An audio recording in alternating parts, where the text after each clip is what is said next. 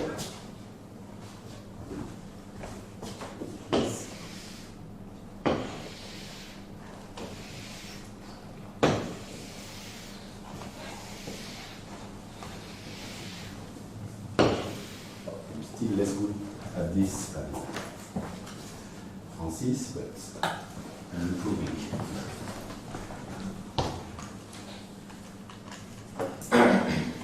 So I would like now to write down the set of equations which correspond to those assumptions here. So for this is a Boltzmann equation for mixtures in the compressible Euler case. So in that case, the equation runs like this. F. Okay, I will now denote by two parameters, eta and delta, the solution. So it's like this. And the first thing is that you have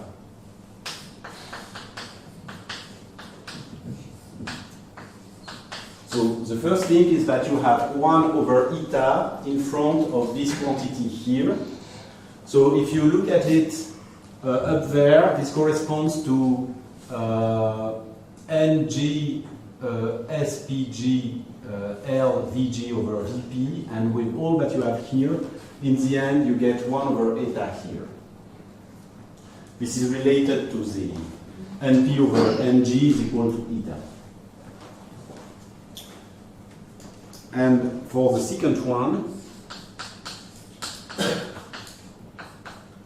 it will write in this way. So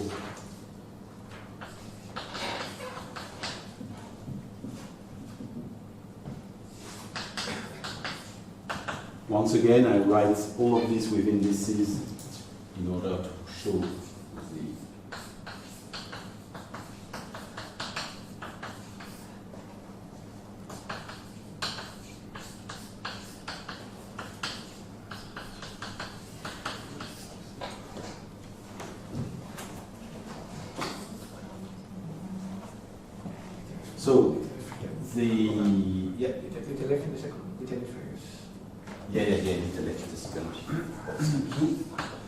And so here the whole point is that you have 1 over delta in front of this, which comes from the assumption that this quantity is much bigger than 1, but this has no reason to be linked with eta. Okay? Those are two different parameters.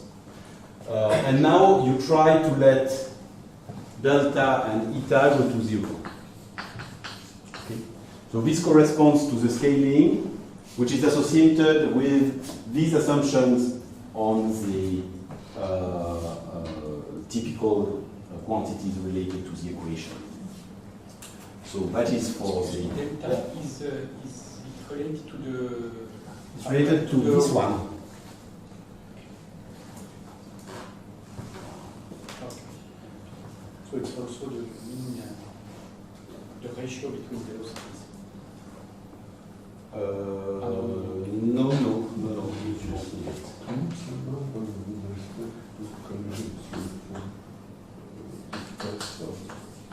And now in the incompressible Navier-Stokes case, well, so then it starts really the same.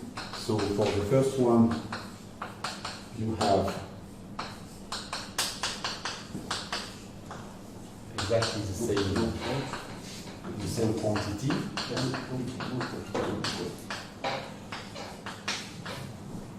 Like this.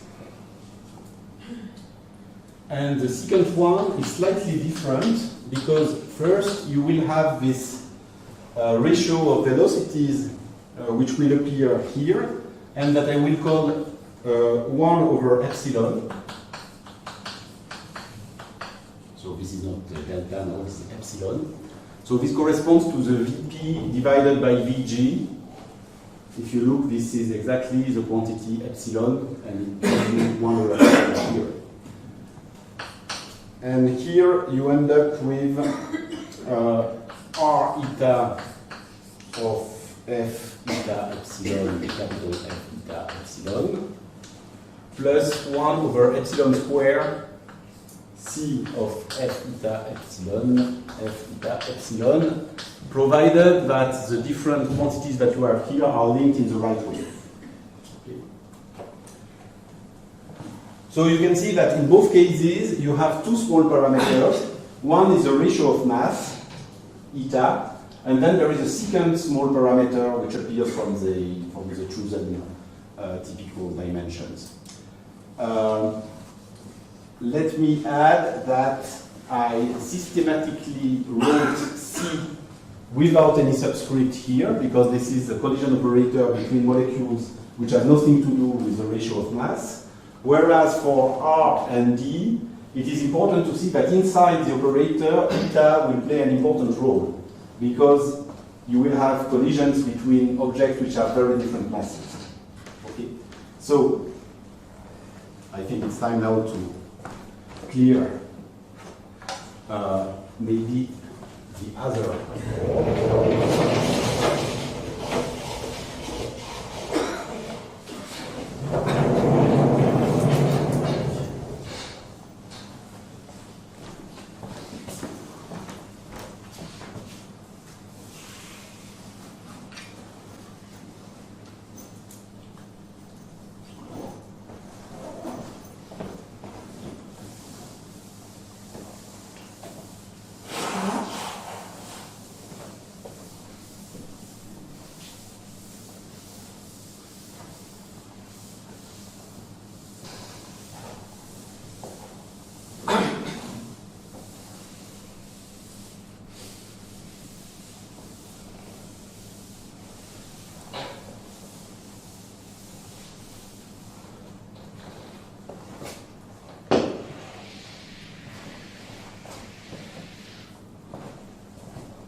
Okay, so let me now write what are exactly the operators D and R. So for C, I will not write anything because this is a standard Boltzmann operator for monoatomic gases.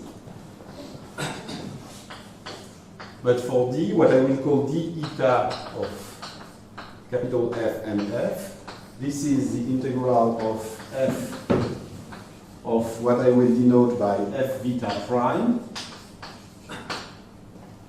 F of W beta prime, minus F of V small f of W, like this, times V minus W dot omega d omega d.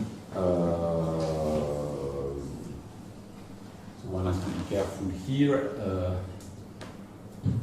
D, this is a function of V, so this is integrated in W. And for the other one, it's just the reverse. So you have an integral here of f of W prime eta, capital F of D prime eta, minus f of W, capital F of V, times the same dV, d omega, let's say dV. They are not integrated in the same variable. Modulus. Or plus. Depending on the choice. And so the if you want to use for those collisions between a macroscopic object and molecules a Boltzmann operator, then it has to be, if you want to have something which is energy preserving, you have to use in order to be physically coherent, you have to use the hard spheres. You cannot imagine that it is a potential of some sort, because the droplets are macroscopic. So the collision corresponds really to something which touches the droplets and is really limited. And also, it's interesting to look at the value of the velocity before and after collision, which is something that is not really classical because of the very different masses.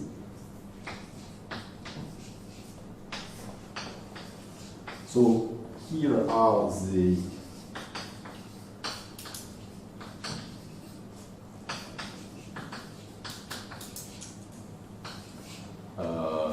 sorry, this is there is a eta, an extra eta, what I have written.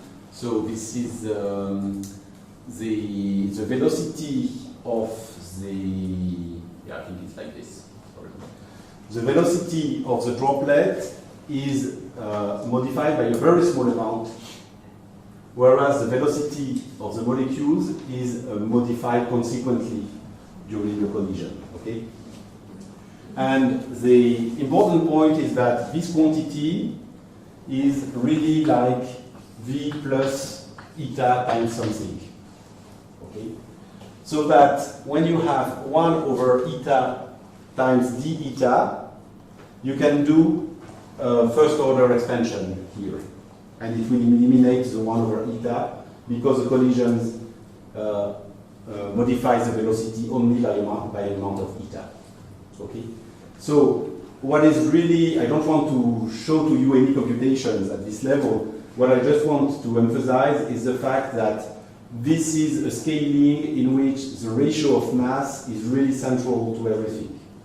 A little like in some scalings that you can see on plasmas, in which you will play with the relative mass of the electrons and the ions.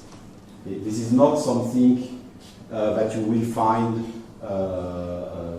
in, let's say, traditional rarefied gases, in which even if you have a mixture, usually you have the same order of magnitude for the masses of the molecules.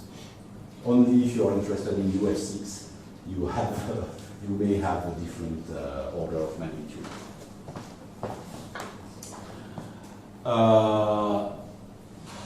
And then, so let me finish by saying what happens now. So what happens is at the formal level,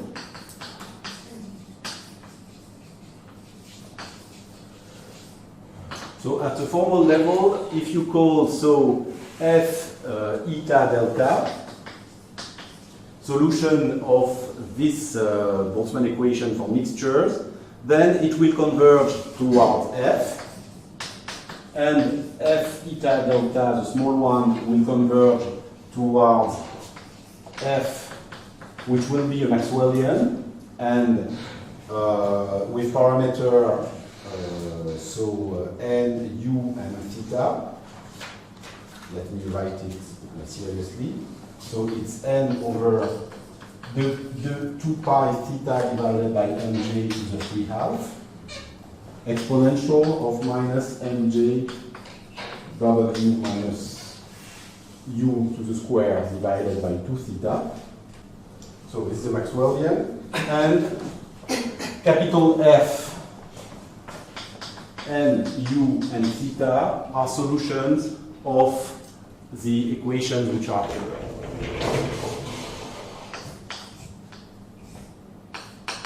Which I call VCE.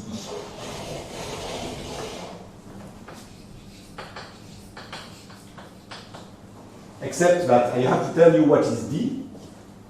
And so D is explicit.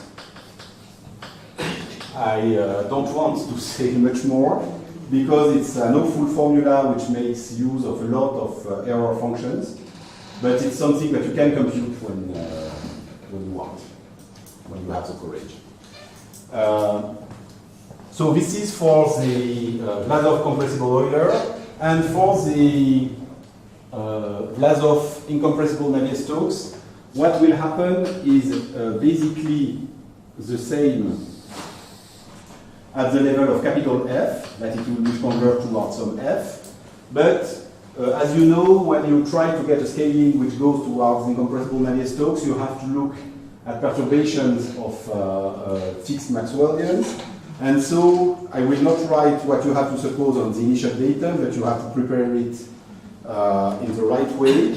What will happen is that the quantity f eta epsilon minus the absolute Maxwellian, so this quantity here, and you divide it by epsilon, then this thing will converge toward a function j, which is a linearized Maxwellian, which you can write like this: rho plus u times scalar product with w plus theta over 2 w to the square minus 3, and f u satisfies the Vlasov incompressible Navier-Stokes system, which is here. Once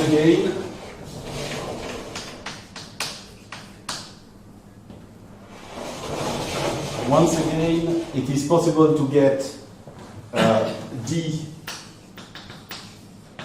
explicitly, and this time it is possible to give a value. So it's 4 divided by 3 square root of 2 pi. So it's not the 6 pi that you end up with in the Brinkman law.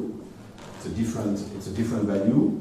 And one also needs to say one word about the viscosity nu that you obtain, and this is completely dependent on the cross-section that you put in the operator C, so the one between the molecules and molecules, and is given by the usual formula that you can find, for example, in the works by Bardos, Golse, or whatever. So nu is given, let's say, as usual. And it has nothing to do with the droplets. So, once again, all of this is formal.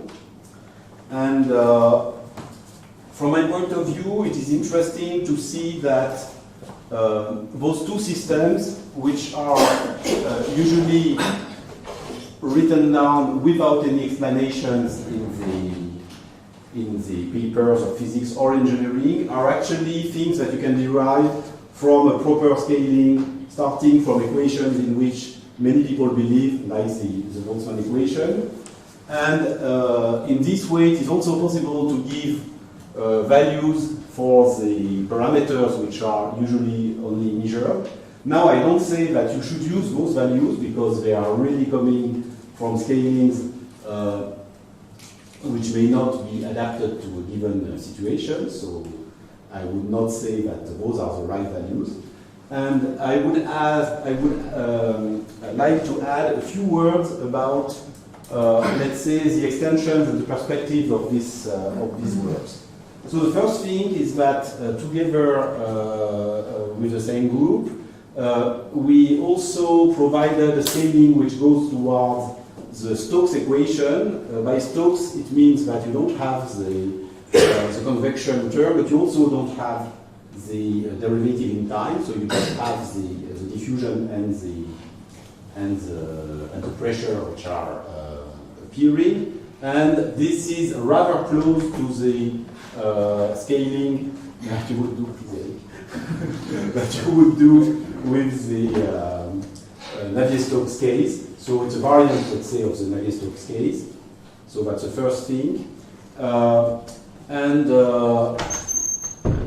There is another thing that we did, and which I think is maybe more interesting from the physical point of view, which consists in replacing the, let's say, standard elastic collisions that we have here with a model which is taken from the PhD thesis of Frederick Charles, in which you suppose that actually the molecule just gets on the surface of the droplet, and there it is accommodated at a certain temperature, which is the macroscopic temperature of the droplet, and then re-emitted with half Maxwellian outside, which I think makes more sense than real elastic collisions that we have with this model. So we also wrote down all of this, and it works exactly the same way, except that the numbers which are given for D, for example, are completely different in that situation. So that is, let's say, for the extensions. Now, for the perspectives, I would say that probably what is rather easy to do is to have the same kind of results if you look at a polydispersed case, which means that droplets can have different radiuses. I don't think that it changes that much. Also, it's probably quite easy to do the case in which the gas is not monoatomic, which corresponds to most of the situations in practice. At the end, it will just mean that typically in the compressible Euler equations, you will not have the numbers 3/2 and 5/2, let's say. So all of these are direct, let's say, extensions of this. And then on the other side, you have things that we would like to do, but that we think are really very difficult. And so the first one would be to have some rigorous version, of course, of all of this. So if you think a little of it, actually it looks quite hopeless for the case of the compressible Euler equations, because if you look at the literature of what is known when you go from the Boltzmann equations towards compressible Euler, that is the Hilbert extension, let's say, you see that basically there is only the paper by Nishida and or Matsumura, Nishida, Kawashima, and both papers are based on Cauchy-Kovalevsky type arguments. So I don't say that it's not possible to do it, but I'm not sure that it's really worth the effort.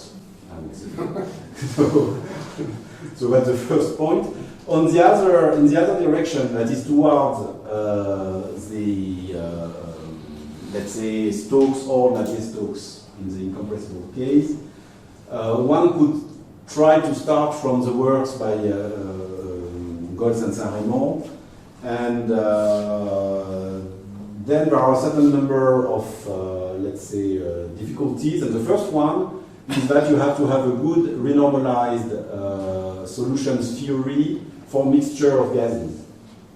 And this is already the first step to do, and especially if you want to do it with polyatomic gases, then this has to be written. So actually together with Limbing, we are trying now to really write down all of this.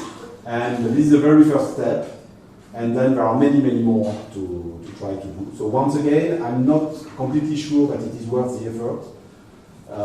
But at least it looks a little more reasonable than, I would say, the compressible Euler case. Okay. With those bad news, I propose to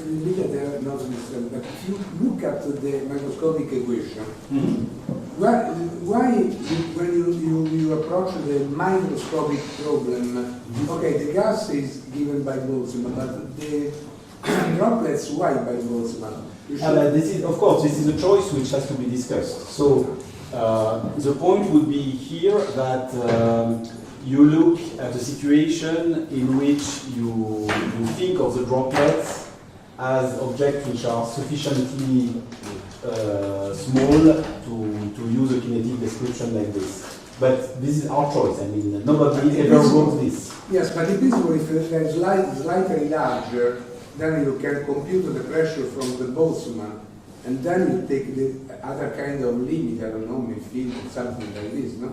Yes, so I mean, to look at a mean field, starting from what you say, is basically the first attempt that we made together with Valeria some time ago.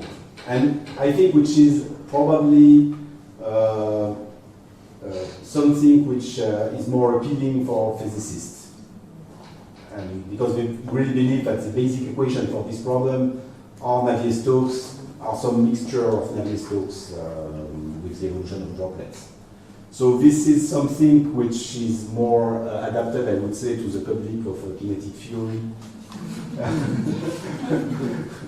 And so I know I definitely agree with you. On the other hand, I would say that those models, in some sense, have never been really obtained from something which is already well established. So this is, I think, good for the mind to know that starting from equations, which are classical equations, by a formal limit you can arrive to. But one cannot apply to the force of the Hilbert expansion, forget the limit for incompressible Hilbert expansion, compressible limit. But this is more or less what we do. I mean, no, when I say formal, I mean it is formal. Of course, if you almost, if you want to do it non-formal, you have to do all the computations of Boltzmann. Okay. At least. So I have one in the same direction. So if you explain this hard sphere, so in a sense you are thinking that your droplets are conserving energy, right? So would it make sense to replace then the Boltzmann equation with the Boltzmann equation for granular gases in which you lose some energy? Yes, absolutely. So this corresponds more or less to the second model that we've been looking at, in which somehow they are accommodated at the temperature of the droplet. So you choose the restitution coefficient in which way in that case? You have many ways of doing it. What seemed to us reasonable was to start, I would say, from what you find in the boundary conditions for the study of shuttles in rarefied gases, which means that you have Maxwell, you have a restriction coefficient, and part of the collisions are elastic and part are just accommodated. This looks to be the most reasonable thing to start with. And then you find the same. You just have. Yeah, you find the same with different numerical parameters.